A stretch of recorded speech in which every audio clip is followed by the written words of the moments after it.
Let me tell you a simple story about a real life experience I had so many years ago. Those were the years when we taught or presented. We used what we call the overhead projector. Remember the old times when we didn't have all this new technology? You take that machine, you put it on the table, you plug into the wall. You are in business teaching. Then you put the transparencies on it. You finish, you replace until the lecture is finished or the discussion session, right? Well, there was a time I was at an international conference and it was my turn to present, and I was the first person. I got to the stage, put my transparencies on the table, put the first one on the projector, the overhead projector, and then look back. There was no projection onto the screen. And here I'm trying so hard to make it work. And nothing was happening. And I was losing valuable time trying to solve the problem. Push things here and there. I'm looking and checking. I say, hey, guess what? Everything is in place. Why is nothing working? Oh, gee, what the dickens? Let me tell you what happened to me. When I was at the stage to present, the projector and everything seemed to be set to go. It wasn't plugged into, so I could get electricity. And voila, I will do the presentation. It was one of the people in the audience who looked around and said, oh, Samuel, the projector wasn't plugged in. Wow. When there is no power,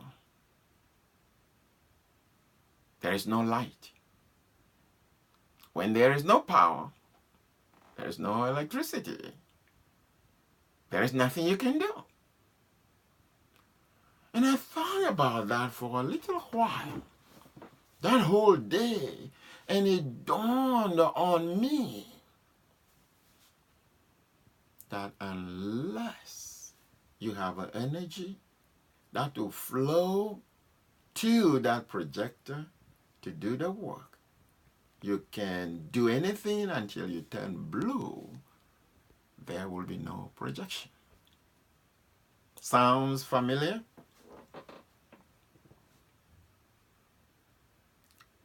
When you think deeper about it, that cable being plugged in to bring the electricity so there will be projection was very significant.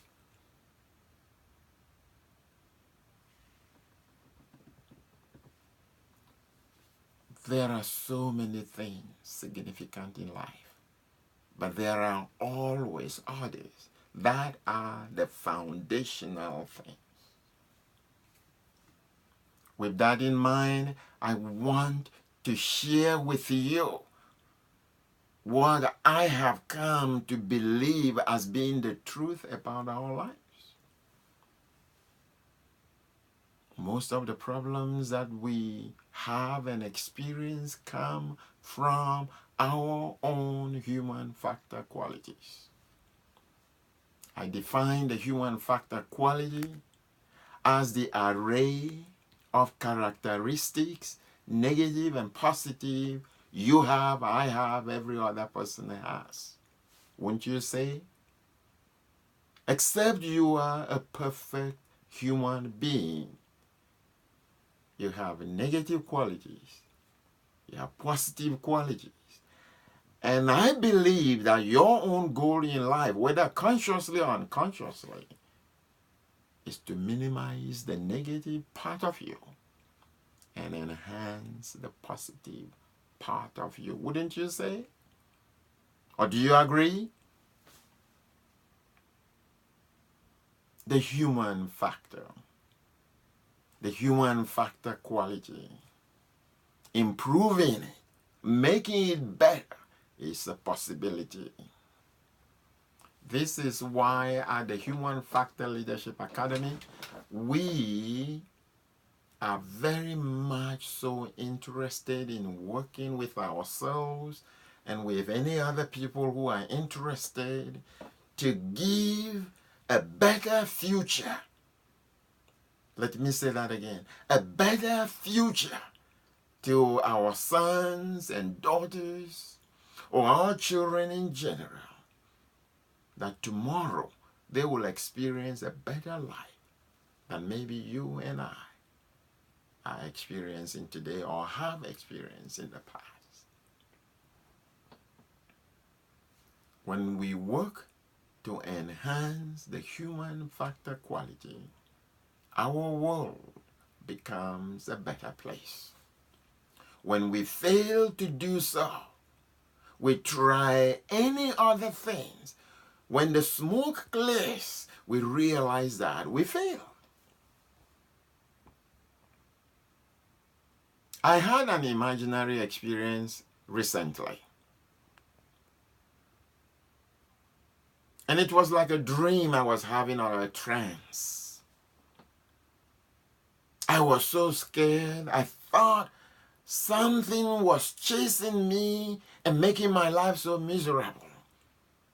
What I decided was I was going to run to places I could get help. When I ran to the first place, I knocked on the door. I said, "Hey, I'm just having this problem." They looked at me, we had conversation, and they said, "We don't see anything wrong with you." I told them, "I think there is something chasing after me. I'm finding it difficult to respect people. I'm finding it difficult to talk nicely to people. I'm finding it difficult to not call people names. I find it difficult to not discriminate against people." One by one, every place I went to asking for help, some people thought I was emotionally troubled. Some people thought I was crazy. Some people just told me, "Well, Senor, we can help you." But I didn't give up. In that imaginary world, I continued running from place to place to place, seeking help. It was not until I came to a 95-year-old man and his wife. They were just sitting under a tree right in front of their home. And I told them that I am in trouble.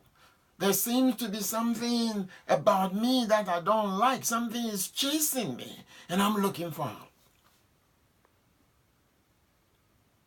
The man looked at the wife looked at him, they looked at me, and they pointed me to a seat, an empty seat very close to the two of them. Now I'm in tears, because for the first time, I got people who sat me down. Maybe they had a solution for my problem. But I was still uncomfortable. Therefore, I asked, could you please help me? I'm in difficulty. I'm struggling. The woman looked at me. Remember? A 95-year-old husband and wife. The woman looked at me and she said so sweetly to me, "Senor, look behind you." And I did. And then she asked, "What did you see?" I said, "Nothing." "But do you feel the challenges you still are talking about?" I said, "Yeah." "Oh, okay.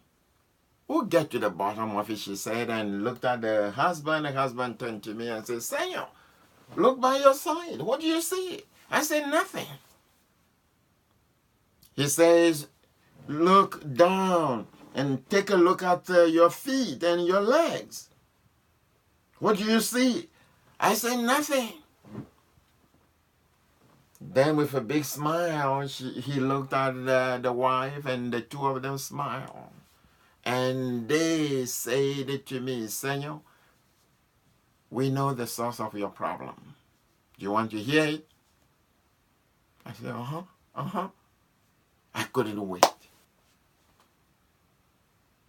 The man looked at the wife and said, honey, please tell Senor. She stood up. She came to me.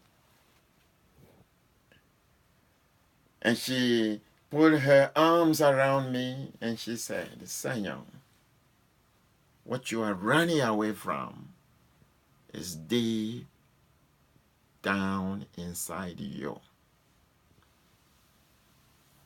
Unless you deal with that which is within you, you will run and run and run. And anytime you stop, what you are running away from is still within you. Wow.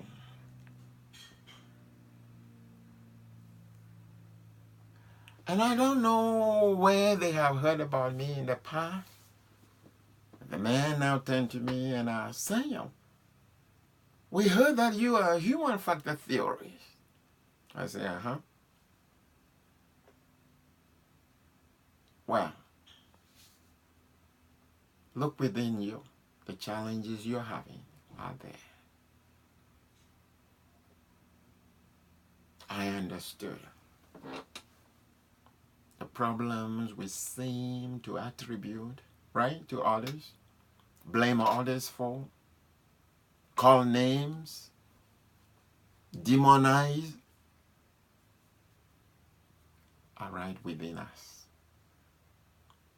That is what we refer to as severe human factor decay. When we improve in our qualities, you see, most of the problems we have will fizzle away or diminish significantly. This is what the human factor model is all about. Rather than concentrating on spending trillions or billions and trillions and billions of money on dealing with things and then realizing that we just wasted the money, the human factor model is about making a change within ourselves, our human factor qualities, so we can improve ourselves. And when we do, the intensity, the periodicity of the problems we face every day or any time will diminish significantly. I won't say they will go away perfectly or completely, because when they do, we become perfect human beings. And I don't think there is anything like that. If you have ever asked your question, what is the International Institute for Human Factor Development is all about? Let me tell you today that those who work and help boys and girls through the IIHFD have come to know, believe, and understand that unless we work to improve the human quality, our problems will always remain with us and fester, overwhelm us, and create many more problems for us. That is why at the IIHFD, we, the people who are involved working with boys and girls, are very much interested in improving the human factor quality, because we know that When we do that through what we call the Transformational Development Education, TDE, we work with the boys and girls to enhance the quality of their heart and the content of it, to improve the qualities of their minds and the content of it, and then we work with them to connect the two. Can you see that? The heart and the mind working together, hand in hand. They travel together. They talk together. They communicate together. They blend together. And when that is ongoing, the being, body, soul, and spirit become a little better over time. And as we do more, guess what? We produce a new breed, a new brand of boys and girls who become the honest and compassionate leaders tomorrow. Make no mistake about it. If we want our world to be a better place, the world we want, we must go back to the basics and channel our resources, a huge chunk of it, if not all of it, into improving the human quality.